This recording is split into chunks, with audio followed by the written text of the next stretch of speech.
우리는 고린도전서 4장 말씀을 같이 나누겠습니다. 최근 미국에서 기독교에 대한 그 권리, 신앙을 침해하고 기독교 활동을 제한하는 사건들이 연이어서 일어나고 있습니다. 최근에는 길거리에서 전도하다가 체포를 당한 사람도 있고, 길거리에서 전도하다가 사람들에게 폭행을 당한 예도 있습니다. 또 학교에서 혼자 기도하고 혼자 성경 읽었는데도 학교에서 성경 읽는다고 교장실에 끌려가서 훈계를 받고 행동 제약을 받습니다. 그래서 학교에서 다시는 성경을 읽지 않겠다는 그 서약을 한 학생도 있습니다. 플로리다주에서는 사립 고등학교에 미식 축구부가 있는데 항상 경기 전에 기도하는 게 관례였었는데 지시가 내려오기를 시합 전에 기도하지 말라는 지시가 내려왔습니다. 한 병원 원장님께서는 자기 병원입니다. 거기에 계속 지금까지 CCM 복음성가를 틀어놨었는데 최근에 병원 직원들이 병원장을 고발을 했습니다. 기독교 음악을 틀어놓는다는 이유로. 그래서 벌금을 내고 기독교 음악을 틀지 않겠다고 행정 조치를 받았습니다. 오히려 소수의 인권을 보호한다는 이 법률이 기독교에 대한 박해로 이어져 가고 있어요. 왜 이런 일이 일어나야 하는가에 대해서 교회 성장학자들이 많은 고민을 하고 스스로 지금 이러한 일들에 대해서 왜라고 반문하기보다는 우리가 하나님 앞에 무릎을 꿇어야 할 때에라고 그렇게 이야기를 합니다. 왜냐하면 소금이 맛을 잃으면, 예수님이 이미 경고하셨잖아요. 소금이 맛을 잃으면 사람들이 갖다 밖에 내다버리고, 내다버리는 것만 아니라 발로 밟아버린다 그랬잖아요. 그러니까 지금 미국 기독교는 내다버린 신세가 될 뿐 아니라 발로 밟히고 있는 거예요. 그래서 맛을 다시 되찾아야 되는데, 소금의 맛을 다시 되찾기 위해서 가장 먼저 시급한 게 무엇인가? 목회자 재훈련 얘기가 나오는 거예요. 우리는 3장에서 하나님께서 목회자를 세우신 이유가 하나님의 동업자라 그랬어요. 하나님의 동업자가 있어야 하나님께서 구원받은 사람들을 세 가지 그 은유 메타포를 얘기하셨는데, 하나님의 밭, 하나님의 집, 하나님의 성전, 그때 살아나는 거예요. 만약에 하나님의 동역자가 없다면 하나님은요, 하나님의 밭에서 열매를 거두실 수가 없고, 하나님의 집을 금과 은과 보석으로 지을 수가 없고, 하나님의 성전이 되어서 하나님이 이 땅에 자기 백성과 함께 거처를 함께 하실 수가 없는 거예요. 하나님의 동업자가 정말 중요합니다. 당연히 사탄이 어디를 노리겠어요? 하나님을 칠 수는 없으니까 누굴 건드리겠습니까? 동업자를 건드리는 겁니다. 왜요? 동업자만 무너뜨려 놓고, 동업자만 망가뜨려 놓고, 동업자만 값싸게 만들어 놓으면 하나님의 집 날아가고, 하나님의 밭 잡초투성이가 되고, 하나님의 성전 완전 폐허가 돼버리는. 그래서 계속 최근에 일어나고 있는 일련의 사태들이 하나님의 동업자들을 크게 흔들고 있는 거예요. 흔들고 옷을 벗기고 길거리에다 내다버리고. 예수님도 이미 경고하셨잖아요. 마태복음 23장 13절에서 화 있을진저 외식하는 서기관과 바리새인들이여, 너희가 천국 문을 사람들 앞에서 닫고 너희도 들어가지 않고 들어가려고 하는 자도 막아버렸다. 천국 문을 닫은 사람이 누구예요? 천국 문을 열어놓아야 할 서기관 바리새인들이 천국 문을 닫아놨대요. 이보다 더 기가 막힌 일이 어디 있습니까? 천국 문을 닫아놓으면 어떻게 들어가시려고요? 못 들어가는 거예요. 천국 문을 닫아놓았다는 이 엄청난 경고를 주님께서 하신 거잖아요. 그리고 15절에 다시 화 있을진저 외식하는 서기관과 바리새인이여, 너희가 교인 한 사람을 얻기 위해서 바다와 육지를 두루다니다가 생기면 너희보다 배나 지옥자식으로 만들어. 무섭지 않으신가요? 전 정말 무섭습니다. 배나 지옥자식으로 만들어버리고, 그리고 천국문을 닫아버리고. 그런데 유대사회는요, 이런 서기관 바리새인들에 대해서 거의 숭배에 가까운 존경을 보였어요. 숭배에 가까운. 이게 기독교의 역설인 겁니다. 비판받아야 될 목회자에 대해서는 사람들이 오히려 굽신거리고, 존경받아야 될 목회자들은 오히려 사람들에게 무관심의 대상이 되는 거예요. 히브리서 13장 17절에 히브리서에도 동일한 말씀을 하셨어요. 너희를 인도하는 자에게 순종하고 복종하라. 그들은 너희 영혼을 위하여 경성하기를 자기들이 청산할 자인 것 같이 하느니라. 그들로 하여금 즐거움으로 이 일을 하게 하고 근심으로 하게 하지 말라. 그렇지 않으면 너희에게 뭐가 없어요? 유익이 없어요. 저주가 있는 건 아닙니다. 구봉서 장로님이 이번에 나이 90으로 하나님 부르심을 받았는데 국민일보에 그분의 인터뷰 기사가 다시 떴어요. 그 인터뷰 중에서 구장로님이 이런 얘기를 했더라고요. 막 교회를 비판하고 목사를 비판하면 이상하게 꼭 내가 아프다. 그래서 교회 비판하는 걸 조심하게 된다. 그건 개인의 경험입니다. 대부분 다 그런 건 아닙니다. 뭐 하나님께서 주의 종에 대해서 비판했다고 저주하지는 않습니다. 그리고 저주가 임하지도 않아요. 왜 하냐면 제 안에도 성령이 계시고 여러분 안에도 성령이 계시잖아요. 성령이 똑같은 분이신 걸 믿으십니까? 그럼 성령이 성령을 저주할 수 있나요?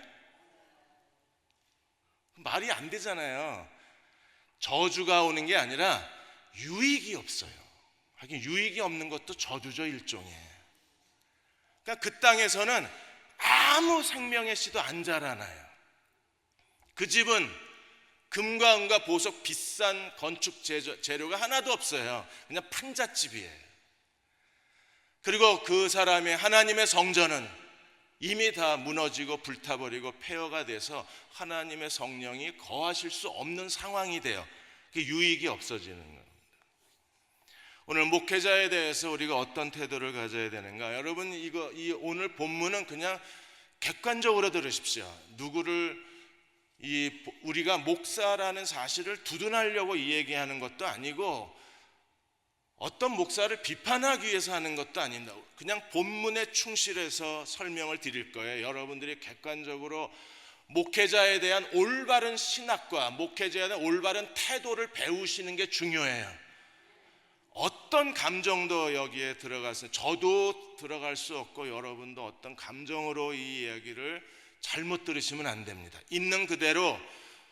가장 중요한 거는요, 하나님의 동업자면 우리가 목회자와의 인격적 관계가 제일 중요한 거잖아요. 목회자에 대해서 오늘 4장에서 어떻게 설명하고 있고, 그리고 우리는 그 목회자하고 어떤 인격적 관계를 가져야 되는가를 스스로 자율적으로 성숙하게 그 올바른 태도를 가져야 내 하나님의 밭에서는요, 심고 물 주고 열매 맺는 일이 일어나고, 내 집은 금과 은과 보석으로 하나님의 영광을 위한 일들이 내 삶을 가득 채우게 되고, 하나님의 성전에서 성령이 내주하셔서 성령 충만함으로 우리에게 성령의 열매를 맺게 하시고 성령의 인도하심이 나타나고 성령의 가르치심이 있고 성령의 통찰력이 우리 안에 주어질 수 있잖아요. 4장 1절에서 5절까지 하나님의 동업자는 어떤 사람인가, 사도는 누군가에 대해서 사도는 일꾼과 맡은 자라고 설명을 했습니다. 4장 1절에 사람이 마땅히 우리를 그리스도의 일꾼이요 하나님의 비밀을 맡은 자로 여길지어다 그랬어요. 이건 아무리 지우려고 해도 지워질 수가 없는 거예요. 그가 정말 하나님의 부르심을 받은 목회자라면 그 사람은요, 그리스도의 일꾼이요 하나님의 비밀을 맡은 관리자인 거예요. 그리스도의 일꾼, 하나님의 비밀을 맡은 자라고 했을 때 오이코노모스라는 단어의 뜻은요, 하나님의 진리, 하나님 나라, 그리스도의 비밀, 믿음의 비밀, 그리고 하나님 나라의 비밀을, 그 비밀의 창고 열쇠를 누구에게 줬느냐 하면 목사에게 준 거예요. 사도에게. 그래서 이 사도는요, 하나님의 비밀을 맡은 자가 되어서 그는 하나님 말씀을 가지고 하나님의 양무리를 거룩한 제물로 하나님께 바치는 일에 온 힘을 다 기울여야 합니다. 그래서 로마서 15장 16절에 이 은혜는 곧 나로 이방인을 위하여 그리스도 예수의 일꾼이 되어, 이방인을 위한 일꾼이 되어 하나님의 복음의 제사장 직분을 하게 하사, 이게 맡은 자예요. 비밀을 맡은 자. 이방인을 제물로 드리는 그것이 성령 안에서 거룩하게 되어 받으심직하게 하려 함이라. 그래서 복음을 가지고, 그리스도의 일꾼은 하나님의 복음의 말씀을 가지고 하나님이 우리에게 주신 양무리를 거룩한 제물로 바치는 게 하나님이 목사에게 주신 이 시대의 사명인 거예요. 이번에 매트 챈들러, 조시 패터슨이 책을 하나 썼는데 예수 중심의 교회라는 책에서 이렇게 얘기했습니다. 교회에 실망하고 목회자에게 실망하고 교인들에게 실망한 사람들, 우리 시대의 그리스도인들이 이런 상처가 많이 있는데, 그렇다면 우리는 어떻게 해야 되는가? 이대로 가만히 있어야 되는가? 그렇지 않다고 그랬어요. 만일에 가만히 있으면 이거는 자기 스스로 자기 목숨을 포기하는 거기 때문에 교회가 무엇인가에 대해서, 목사가 누구인가에 대해서 우리가 생사가 걸린 문제라 그랬어요. 이건 정말 생사가 걸린 문제입니다. 목사가 누구냐, 교회가 누구냐, 올바른 정체성과 지식과 하나님이 말씀의 진리의 지식이 우리에게 없으면 이건 정말 생사가 걸린 문제거든요. 매트 챈들러는 죽어가는 교회를 보고 한숨 짓지 말고 세속화된 공허한 교회로 인해서 마음에 한탄하지 말고 이럴 때일수록 우리가 다시 출발점으로 돌아가야 된다. 그 출발점이 바로 복음이라는 거예요. 교회는 복음이 가져온 게 교회지, 그러므로 복음이 없으면 교회가 없는 겁니다. 세상 스타일, 트렌드를 따라가는 게 아니라 우리는 하나님 말씀, 복음이 교회의 중심이어야 하고, 복음이 무엇입니까? 그게 예수 그리스도잖아요.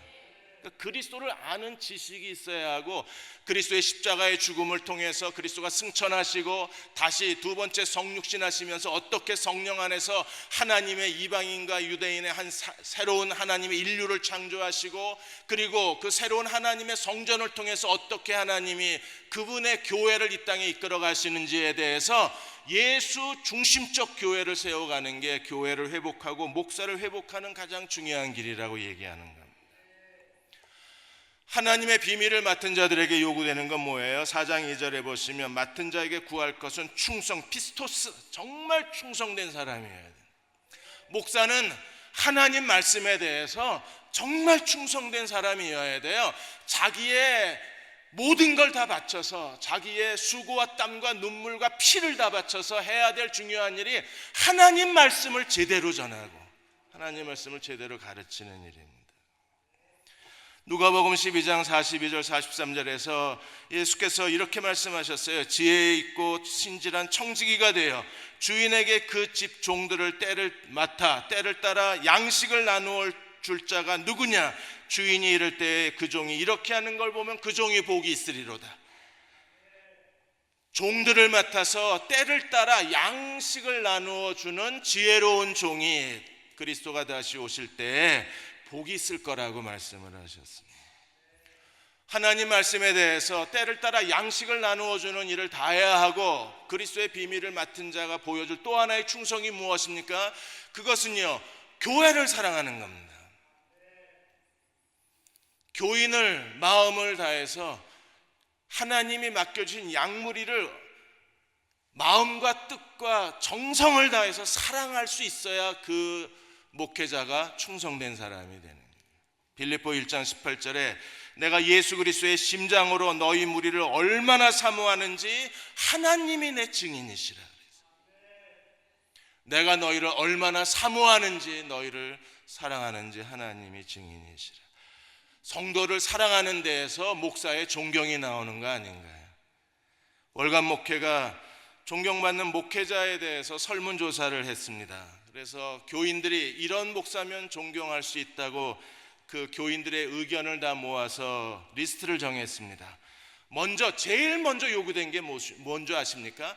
하나님 말씀에 대한 지성을 갖춘 목회자였었어요. 제대로 하나님 말씀을 듣고 싶다. 그냥 하나님 말씀이 아니라 내가 사는 이 세상 속에서 내가 어떻게 하나님 말씀으로 살아야 되는지, 세상과 하나님 말씀에 대한 지성을 갖춘 목회자, 그러면 우리가 존경할 수 있겠다.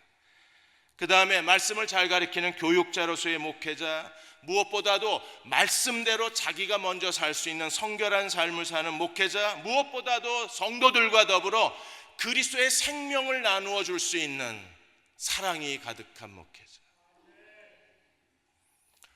그리고 교인을 대하는 데 있어서 세상 사람들처럼 가진 자 가지지 못한 자를 구분하거나 배운 자 배우지 못한 자를 차별하지 않는 모든 성도를 인격적으로 대해줄 수 있는 목회자면 우리가 존경할 수 있겠다고 했습니다. 목회와 신학에서는 어디 좋은 목사 안 계십니까? 라는 설문조사를 통해서 하나의 결론을 내렸어요. 하늘의 부르심, 그 부르심 하나에 목숨을 건 사람들, 교회가 찾는 목회자라 그랬습니다. 근데 이러한 목회자에 대해서 고린도 교회의 현상은 어떤 거였나요? 4장 3절에서 5절까지 고린도 교회는요, 목사에 대해서 판단을 하고 있었습니다. 4장 3절에 너희에게나 다른 사람에게나 판단받는 것이 내게 작은 일이다. 나는 별 관심이 없다. 왜요? 나도 나를 판단하지 않는다. 그리고 나를 판단하실 분은 나의 주인이신, 나를 보내신 주님밖에 없다. 그래서 바울은 4절 하반절에 나를 심판하실 이는 주시니라. 그러므로 5절, 그러므로 때가 이르기 전 주께서 오시기 전에 아무것도 판단하지 말라. 그가 어둠에 감추인 것들을 드러내고 마음의 뜻을 나타내시리니 그때 각 사람에게 하나님께로부터 칭찬이 있으리라. 심판과 칭찬이 마지막 날 그리스도에 오실 때 있는 거예요. 그렇다 그러면 이 고린도 교회에서 일어난 일은 과연 무엇인가? 여러분, 고린도 교회 교인들이 목사들을 놓고 바울, 아볼로, 베드로 이렇게 사람들을 놓고 점수를 매긴 거예요. 목사를 평가한 겁니다. 자기들 나름대로 여기서 판단한다는 단어가 아나크리레인이라는 단어가 점수를 매긴다는 거예요. 목사를 점수 매기고 앉아 있는 겁니다. 근데 정말 판단이 필요할 땐 판단을 안 해요. 5장에 가시면 자기 아버지의 후처를 아내로 삼은 사람인데 이 사람은 판단을 안 하고, 이건 판단해야 되잖아요.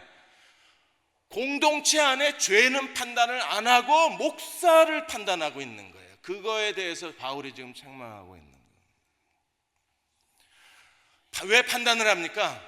자기들이 고용한 직원이라고 생각을 하는 거예요. 자기들이 고용 주고 목회자는 고용인으로 생각하니까 일을 잘하나 못하나 그렇게 판단하고 있는 겁니다. 그래서 바울이 우리는 교회의 직원이 아니라 우리는 그리스도의 일꾼이다. 하나님이 보내신 하나님의 비밀을 맡은 자요. 우리가 해야 될 것은 충성이지 너희들에게 아부하는 게 아니다. 그래서 하나님의 부르심에 대한 충성을 바울이 얘기하고 있는 겁니다. 사랑하는 여러분, 이런 현상이요 지금 교회마다 일어나요. 그리고 목회자에 대해서 목회자를 점수 매기고 앉았으면, 자기들이 월급 주는 직원으로 생각하고 있으면 그게 어떻게 인격적 관계가 되겠어요? 그러니까 교회가 계속 서서히 허물어져 가는 거예요. 이건 정말 두려운 일이 아닌가요? 여러분들이 목회자와 더불어서 존경할 수는 없다고 그래도 하나님이 이 교회에 보내신 목회자임을 우리가 하나님의 주권을 믿는다면 최소한의 그분들과 하나님 나라를 함께 섬기는 그리스도의 종들이 되어주시며, 하나님은요 우리가 하는 모든 일을 축복하시고 우리의 밭에서는 하나님의 생명이 자라나기 시작하고 우리는 하나님의 기쁨, 하나님의 영광, 그리고 하나님의 뜻을 살아내므로 우리의 집은요 금과 은과 보석으로 집을 질 수 있는 거예요. 저는 대형교회가 그런 교회가 됐으면 합니다. 성숙해지고 지혜로워져서, 제가 여기 온 게 제가 원해서 온 게 아니잖아요. 여기 목사님, 전도사님들도 자기가 원해서 여기 온 거 아닙니다. 하나님의 주권을 우리가 믿는다면, 여러분도 내가 이 교회를 선택해서 온 게 아니라 하나님이 보내서 온 사람이라고 믿는다면 보내심을 받은 사람들끼리의 진정한 우정과 협력 관계와 그리고 아름다운 섬김의 관계가 이루어져야 되지 않나요? 두 번째로 6절에서 13절까지 보시면 왕과 거지의 비유가 나옵니다. 6절에 바울이 이제 아주 솔직하게 이제 좀 진실을 말하자, 터놓고 얘기하자. 그래서 6절에 형제들아 나로 내가 너희를 위하여 이 일에 나와 아볼로를 들어서 보온을 보였으니 이 일이 뭐냐, 이래서 이게 신학자들마다 이 일을 찾느라고 지금 몇백 년이 지났는데도 이 일을 찾고 있어요. 이 일에 대하여 나와 아볼로가 본을 보였다. 아직도 못 찾아서 계속 이 일을 뒤지고 있습니다. 이 일이 뭘까요? 성경 앞부분으로 가보면 돼요. 왜냐하면 바울파 아볼로파로 나뉘어지고 바울은 심었고 아볼로는 물 주었을 때 하나님이 자라게 하셨다. 바울은 특별히 바울과 아볼로 예를 들었습니다. 왜냐하면 고린도 교회는 바울이 개척을 하고 아볼로가 그 뒤에 이어서 고린도 교회를 목양했기 때문에 분명히 그 안에 있는 세속화된 사람들, 세상 권력대로 생각하는 사람들, 세상의 사람들의 기본적 사회적 습관을 가지고 생각하는 사람들은 당연히 바울과 아볼로 두 지도자가 갈등 관계에 있고 두 사람이 파워 게임을 하고 서로 고린도 교회에 대한 헤게모니를 두고 싸웠을 거라고 추정을 한 거예요. 그게 이 일입니다. 여러분, 목사들은 안 싸웁니다. 그 싸우는 목사 자체가 그게 불량품이에요. 적어도 정품은 헤게모니 두고 안 싸웁니다. 왜요? 역할이 달라요. 심는 자가 있고 물 주는 사람이 역할이 다르고 각각 자기 은사를 따라서 하나님을 섬기고 자기의 일한 대로 하나님께 상급을 받는 겁니다. 근데 만일에 헤게모니를 두고 싸운 거 불량품입니다. 갖다 버려야 돼요. 근데 지금 그 얘기를 하는 거예요. 그러니까 고린도 교회 사람들은 세상적으로 굉장히 똑똑한 사람들이에요. 그래서 그들은요, 기록된 말씀 밖에 넘어가서 자기들이 추측을 해서 바울과 아볼로가 서로 갈등 관계에 있다고 온갖 소문을 냈을 걸로 추정을 하는 거예요. 6절에 나와 아볼로를 들어서 본을 보였으니 이는 너희로 하여금 기록된 말씀 밖으로 넘어가지 말라 한 것을 우리에게 배워 서로 대적하여 교만한 마음을 제발 갖지 마. 교회는 개척자의 거야 이러고 바울파 사람들이 주인 노릇을 하려고 그러니까 뭔 소리냐, 지금 담임 목사는 아볼로다, 아볼로를 담임 목사랑 우리가 이 교회의 주인이지 어쩌자고 바울이 주인이냐, 이렇게 싸웠을 겁니다. 나중에 천국 가면 알아봅시다. 어떻게 싸웠나. 너무 똑똑해요. 그래서 온갖 말을 만들어내요. 그리고 교회가 그걸로 인해서 거대한 분열에 휩싸이게 돼요. 사탄은요, 팔짱 끼고 미소 짓습니다. 어느 목사님이 칼럼 하나 쓰셨는데 남편이 5년 동안 암투병 하다가 죽었어요. 그리고 이제 보상금이 나왔습니다. 보험에서. 그거 가지고 뭘 할까 고민했는데 할 수 있는 게 아무것도 없는 거예요. 사회 경험이 없으니까. 그런데 친구가 호프집, 동네 조그만 호프집을 가족들이 오는 작은 호프집을 하나 운영하다가 그걸 그만두면서 이 집사님한테 넘긴 거예요. 이거 해봐, 수입이 괜찮으니까 내가 너니까 안심하고 주겠다 이러고 준 거예요. 그래서 갑자기 이제 동네에 있는 가족 호프집을 조그만 가게를 운영하게 된 겁니다. 딸이 둘이 있고 막내가 아들인데 어느 날 막내가 자전거를 타고 그 횡단보도에 서 있다가 파란불이 바뀐 다음에 자전거를 타고 가는데 저쪽에서 빨간불인데도 덤프트럭이 그냥 밀고 들어와서 아들이 그 자리에서 죽은 거예요. 그러니까 엄마가 넋이 나갔어요. 그러니까 뭐라고 위로를 해도 위로가 안 되는 겁니다. 근데 그 교회에 권사님 한 분이 가서, 이분이 워낙 말이 많은 분이에요. 그래서 목사님이 옆에 가길래 목사님이 걱정이 돼서 옆에 같이 앉았대요. 무슨 말을 할까 걱정이 돼서. 아니나 다를까 자기 남편 죽은 얘기, 자기 자식 죽은 얘기 다 하다가 끝에 가서 뭐라 그랬냐면, 왜 아들이 죽은 줄 알아? 술집해서 그래, 술집. 갑자기 전화벨이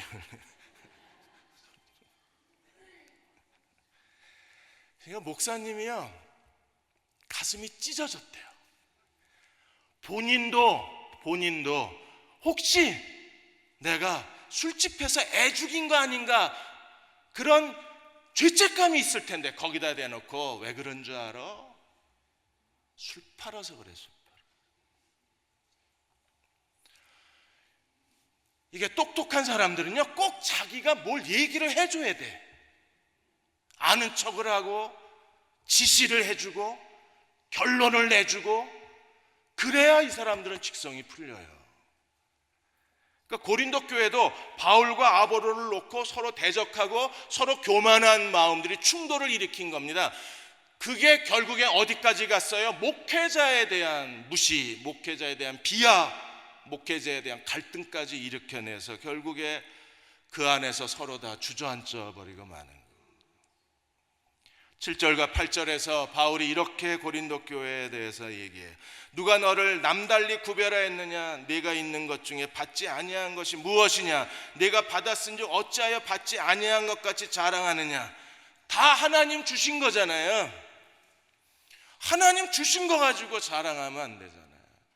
요즘에 연예인들, 정말 잘생긴 연예인들이 나왔을 때 사람들이 부러워하면서 꼭 얘기하는 게 뭡니까? 유전자가 좋다고 얘기합니다. 자기가 무슨 잘생긴 얼굴을 하려고 어머니 뱃속에서 막 그 고시를 보고, 외무고시가 아니라 외모고시를 보고 거기에 뭐 100점을 받아가지고 하나님이 갑자기 잘생긴 얼굴 준 거 아니잖아요. 그냥 유전자가 탁월한 거지. 우리가 가진 거는요, 다 하나님 주셔서 이렇게 사는 거지, 우리가 가지고 있는 것 중에 하나님 주시지 않은 거 있어요? 다 하나님 거죠. 그래, 다 믿으십니까? 이따 테스트 해볼게요. 100만 원만 빌려주시죠. 이러면 어떻게 나오나 한번. 8절에 내가 생각컨대 하나님이 사도인 우리를, 8절에 너희가 이미 배부르며 이미 풍성하여 우리 없이도 왕이 되었다. 그러니까 사도 필요 없어. 목사 뭐 필요 있어. 그냥 자기가 제일 신령하고 자기가 제일 잘 알고 자기가 모든 걸 다 해결할 수 있고 자기가 모든 데 다 유능하다고 생각을 하는 거예요. 참 이게 정말 마음 아픈 얘기입니다. 우리 없이도 왕이 되었도다. 바울이 좀 가만히 있지. 우리가 너희와 함께 왕노릇하기 위해서. 왜 끼어들어 그냥 두지. 왕노릇하기 위해서 참으로 너희가 왕. 바울이 진심으로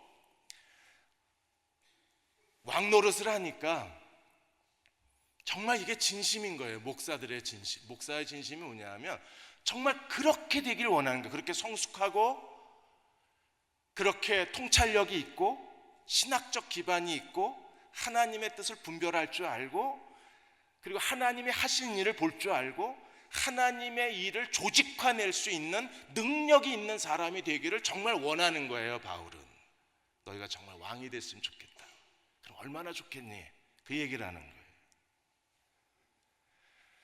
오히려 사도들을 무시하고 왕노릇하는 사람들을 쳐다보면서 바울은 그래, 나는 너희가 진짜 왕이 되었으면 좋겠다. 우리 없이도 성숙하고 하나님 뜻 분별하고 하나님께 헌신하고 목사 이상으로 하나님 앞에 하나님의 뜻을 준행해낼 수 있고, 그럼 얼마나 좋겠니? 그럼 얼마나 좋을 거예요. 왜냐하면 모세도 뭐라 그랬습니까? 어떤 사람들이 예언의 영을 받아서 예언하니까 모세가 뭐라 그랬어요? 하나님은 너희가 다 선지자 되기를 원하노라. 하나님은 여러분이 다 왕이 되기를 원하시는. 자, 9절에서 13절까지 바울이 우리는 너희는 해서 목사와 사도를 비교해냈습니다. 내가 생각하건대 하나님이 사도인 우리를 죽이기로 작정한 자 같이 끄트머리에 두셨고 우리는 세계 곧 천사와 사람들에게 구경거리가 되었다. 우리는 정말 미말에 있는, 저 끝에 미말에 있고, 그리고 하나님의 사도들을 구경거리로 만들었어요. 이게 목회자의 보이지 않는 부르심의 실존적 정체성입니다. 모든 부르심을 받은 목회자들은 그 목회자 자신이 하나님의 복음의 도구가 돼야 되잖아요. 십자가에 못 박히신 그리스도의 진리, 그리스도의 사랑, 그 십자가에 못 박히신 그리스도를 보여주어야 되니까 그 목사 자신이 십자가에 못 박히신 그리스도를 투명하게 보여줄 수 있는 삶이어야 되는 거예요. 그래서 그 삶 자체가 십자가예요. 그래서 바울은 세상 끝에 미말에 두셨고 세상 사람들의 구경거리가 되게 하셨다고 하셨어요. 당연히 세상의 구경거리가, 고린도 교회는요 당시의 최고 학벌과 최고 상류층 문화와 세상의 최고의 향락을 누리던 사람들하고 세상의 구경거리가 된 사람하고 비교를 하니까 당연히 어떤 비교가 나와요. 10절에 우리는 그리스도 때문에 어리석으나 너희는 그리스도 안에서 지혜롭고, 우리는 약하나 너희는 강하고, 너희는 존귀하나 우리는 비천하여. 그렇게 살 수밖에 없는 거예요. 11절에 바로 이 시각까지 우리가 줄이고 목마르며 헐벗고 매맞으며 정처가 없고, 12절 수고하여 친히 손으로 일을 하고 모욕을 당한 즉 축복하고 박해를 받은 즉 참고 비방을 받은 즉 권면하니 우리가 지금까지 세상의 더러운 것과 만물의 찌꺼기같이 됐다. 목사는 입이 없는 겁니다. 억울한 일을 당해도 말을 할 수가 없는 거예요. 왜냐하면 이것저것 생각하면 이 얘기를 하면 저 사람이 상처를 받고 이 얘기를 하면 저 사람이 상처를 받으니까 그냥 혼자 굴욕을 당하는 게, 그게 공동체를 세우는데 가장 지혜로운 일이니까 어차피 이런 일들로 인해서 우리는 세상의 끄트머리에 있고 사람들의 구경거리가 된 사람일 수밖에 없는 거예요. 그리고 또 사람들의 구경거리가 되는 목사들이 있어요.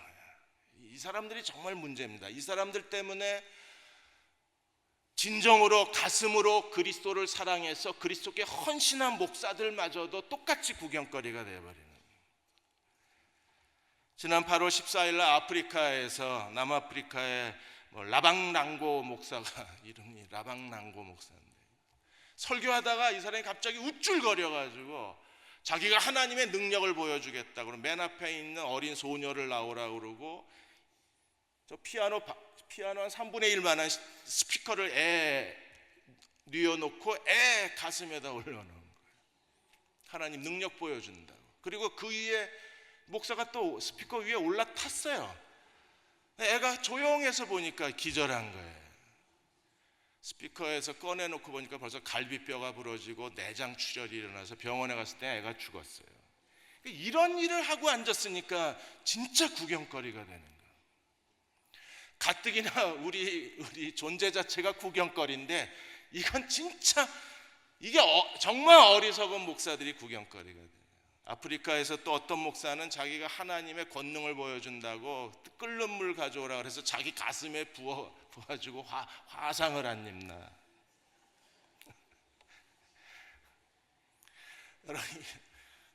정말 구경거리가 된 목사인데 우리의 실존 자체도 구경거리가 된 목사예요. 이사야 53장 3절에 예수님이 그러셨잖아요. 그는 멸시를 받아 사람들에게 버림받았으며 간고를 많이 겪었으며, 주님이 어떻게 되셨다고요? 멸시를 받아서. 그런 거 보면 우리는 한참 더 주님 본받아야 됩니다. 아직 멀은 것 같아요. 멸시를 받아 사람들에게 버림을 받았고 간고를 많이 겪었으며 질고를 하는 자라, 마치 사람들이 그에게 얼굴을 가리는 것 같이 멸시를 당하였고 우리도 그를 귀히 여기지 아니하였도다. 그 주님이 그렇게 이 세상에서 그런 취급을 당하셨기 때문에 그리스도를 따르는 그리스도의 일꾼도 종이 상전보다 크지 못하다 그랬잖아요. 우리도 주님이 당하신 것만큼은 당하고 가야 되는 거예요. 언젠가 고은 목사님이 죄송합니다 그 글을 한번 읽어드린 적이 있는데, 오늘 본문이 목회자에 대한 거라 다시 한번 읽어드리고 싶습니다. 이 고은 목사님이 안산제일교회 정말 모든 목회자가 존경하는 목사님이신데, 이분이 교인하고 가족 사이에서 정말 갈등하고 있는 그 모습을 솔직하게 이 시에 쓰셨잖아요. 아이들 대학 입시, 아이들 교통사고 같은 경우에 두 아이 손잡고 학교 갔다 오다 우리 아이 무사하고 집사님 아이 교통사고로 생명을 잃을 때에 죄인보다 더 머리 숙여 집사님께 죄송합니다. 그러니까 집사님 아이하고 목사님 아이가 같이 손잡고 학교 가다 왔을 때 그의 그 가정을 하는 거예요. 실제로 그런 일이 있었나 봐요. 그때 아마 쓰셨던 것 같은데. 근데 집사님 아이가 무사하고 만일 우리 아이가 생명을 잃었으면 나는 더 죄인이 되어 교회 앞에 더 죄송합니다. 그래서 목사 이름은 죄송합니다라고 얘기를 하신 겁니다.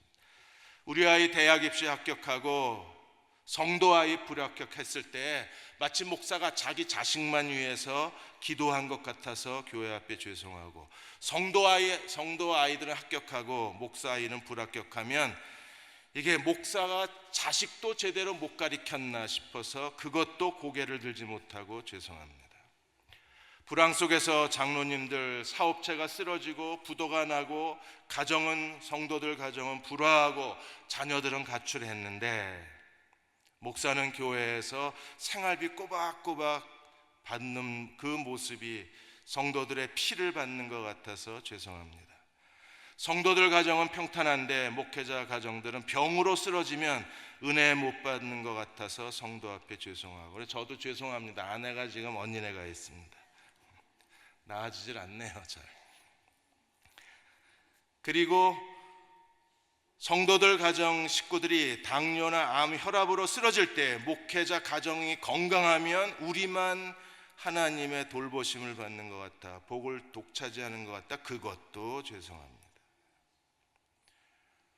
고은 목사는 자기는 사꾼보다도 더 부족한 사람이라고 얘기하면서 이 땅 어딘가에 내일의 보장도 없이 날마다 위협을 받으며 공산권에서 회교권에서 비문명국에서 목숨 걸고 복음 전하는 선교사들을 생각하고, 목회지를 잃어버리고 기도원 골방에 앉아서 눈물로 기도하는 동역자들을 생각하고, 학비가 없어서 아이 대학을 진학시키지 못하고 결국에 직장으로 내보낸 농어촌 교회 목회자들의 아픔을 생각하고 오늘도 내일도 우리는 죄송합니다.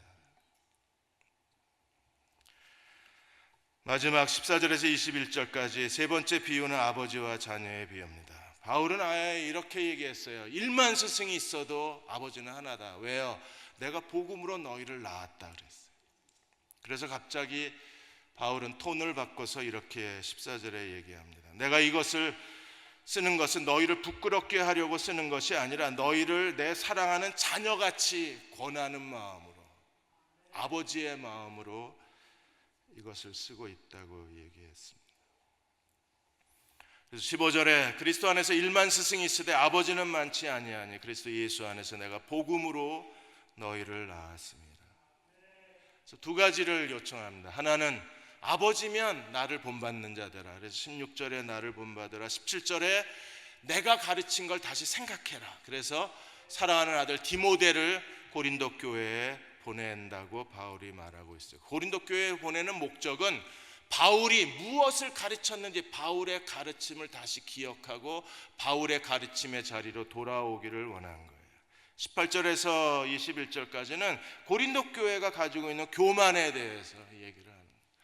일부 교만한 사람들의 행태에 대해서 바울은 얘기를 하는 거예요. 그래서 18절에 교만하여졌으나 19절에 교만한 자, 또 6절에도 너희의 교만이라고 얘기를 했는데, 바울이 확인하고 싶은 건 뭡니까? 교만한 자의 말이 아니라 교만한 자의 능력. 왜? 하나님 나라는 말에 있지 않고 그리스도인답게 살 수 있는 능력, 용서할 줄 알고 온유할 줄 알고 겸손할 줄 아는 거 하나님 나라 능력이잖아요.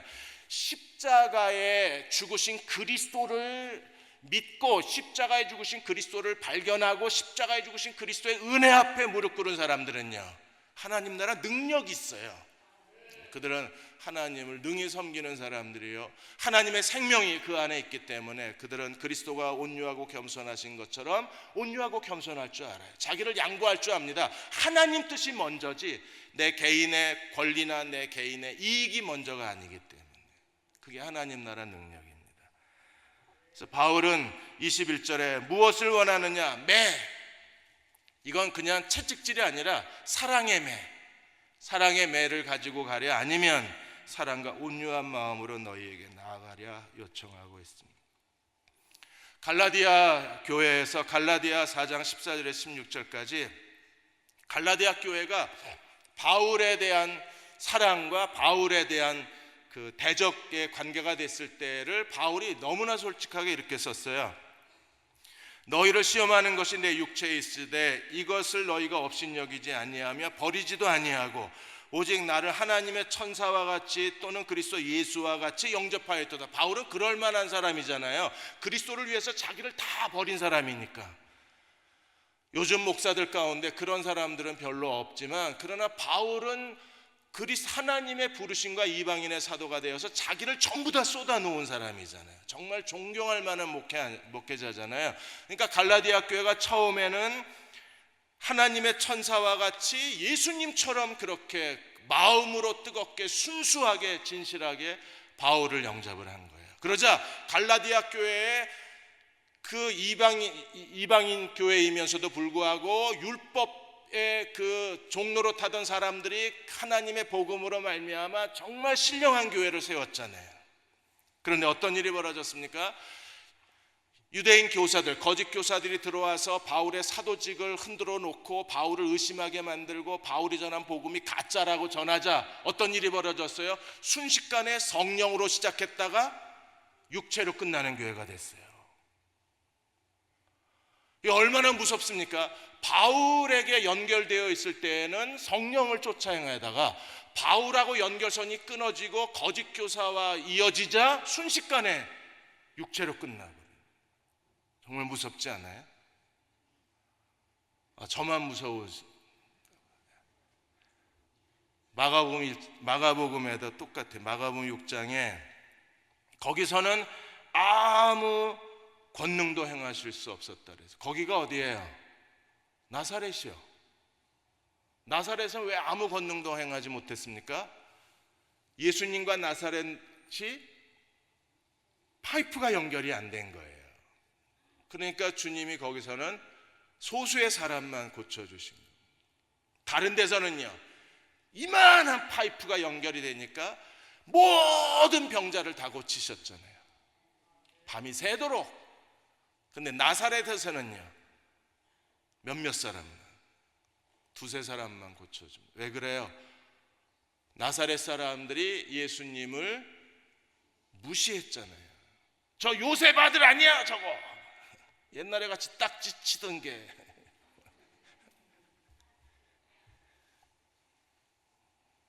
그런 식으로 대하니까 결국에 아무 권능이 행할 수가 없는. 사랑하는 여러분 자신을 위해서 저희도 정말 많이 부족해서 최선을 다하려고 해요. 정말 하나님 앞에 몸부림치며 기도하는 게 복음에 부끄럽지 않는 목사가 되어달라는 기도입니다.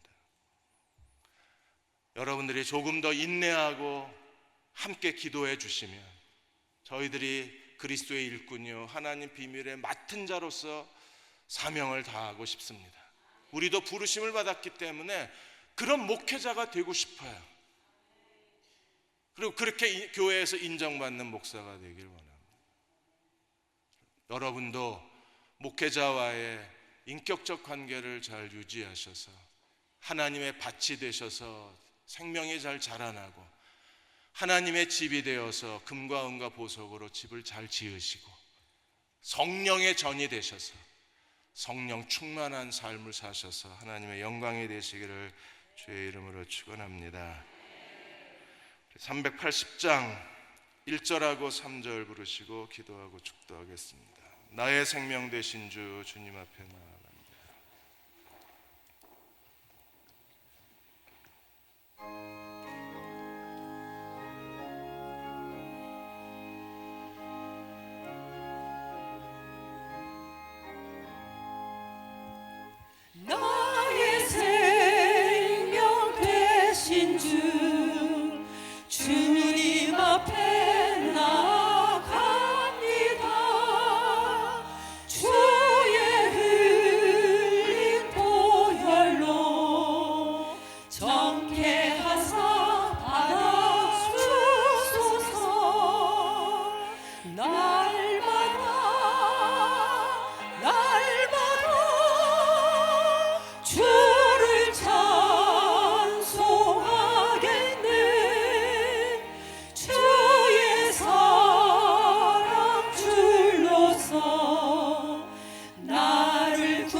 우리 같이 기도하겠습니다. 여러분의 마음에 남겨놓은 여러 가지 상처들, 아픔들, 불쾌한 여러 기억들, 목회자를 대신해서 다시 한번 용서를 구합니다. 저희가 하나님 부르심을 따라 열심히 잘한다고 했는데 그런 아직 부족함이 있고 서투름이 있고 아직 실력이 모자람이 있습니다. 저희를 위해서 기도해 주십시오. 그리스도의 일꾼으로 하나님의 비밀을 맡은 자로 충성된 사람으로 살 수 있게 기도해 주십시오. 그리고 먼저 저희들에게 용서와 화해의 손을 내밀어 주십시오. 그래야 대흥침례교회가 하나님의 좋은 밭이 되어서 30배, 60배, 100배의 열매를 맺을 수 있습니다. 우리는 그렇게 여러분을 섬기고 싶고,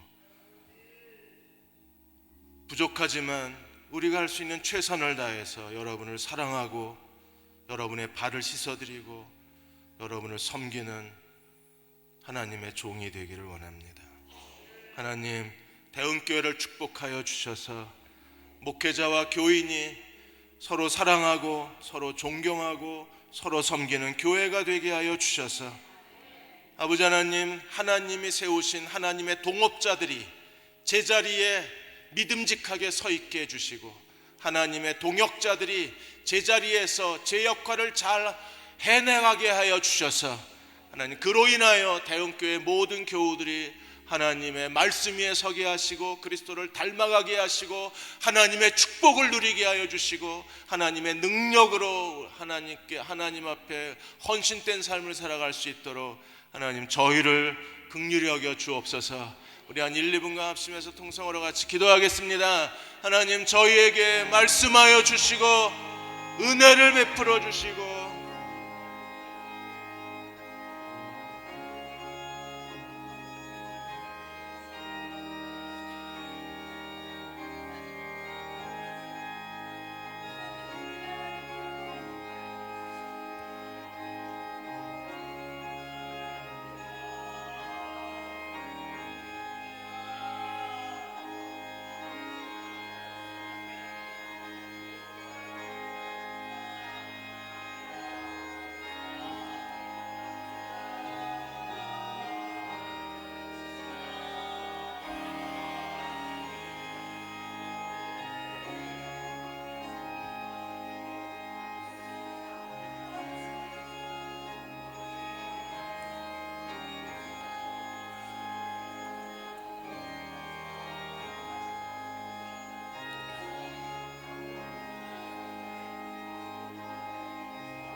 이 시간 우리 한 번 더 기도하겠습니다. 여러분께 다시 한번 지난 시간 동안 목회자라는 이름으로 인해서 마음에 너무나 큰 상처를 남겨놓은 것에 대해 다시 한번 용서를 빕니다. 정말 잘못했습니다. 정말 죄송합니다. 하나님, 아직도 우리 마음속에 남아있는 이 상처의 찌꺼기들을 보혈로 씻어 주옵소서. 정결한 마음 주옵소서. 회복의 마음을 주옵소서. 그리고 다시 한번 마음을 다해서 하나님을 예배하고 하나님을 섬기는 대응 공동체로 하나님 앞에 모든 게 다 복구되도록 우리에게 긍휼하심을 베풀어 주옵소서. 용서의 마음으로 채워 주옵소서. 우리를 그리스도 안에서 하나가 되게 하여 주옵소서. 한 번 더 간절히 기도하겠습니다. 하나님, 저희를 긍휼히 여겨 주시고 우리의 마음의 모든 상처를 다 씻어 주시고 우리 마음의 모든 아픔을 다 지워버려 주시고 다시 하나가 되게 하여 주옵소서. 우리가 잘못했습니다. 하나님, 우리가 교만했습니다. 우리가 하나님 마음을 아프게 하고 교인들의 마음을 아프게 했습니다. 용서해 주십시오. 하나님, 저희가 잘못했습니다. 저희가 교만했습니다. 저희가 지혜롭질 못했습니다. 저희가 미련했습니다. 저희 목회자들을 용서하여 주시고 교회를 긍휼히 여겨 주시고 마음의 모든 상처를 씻어 주시고 하나님 온전하게 회복할 수 있도록 하나님 역사해 주시옵소서. 오 주님, 그렇게 우리 모두가 마음이 하나 되게 하여 주시옵소서. 주의 거룩한 영이 우리 사로잡아 주셔서 아버지, 용서하고 사랑하고 섬기고 서로 하나가 되게 주시옵소서.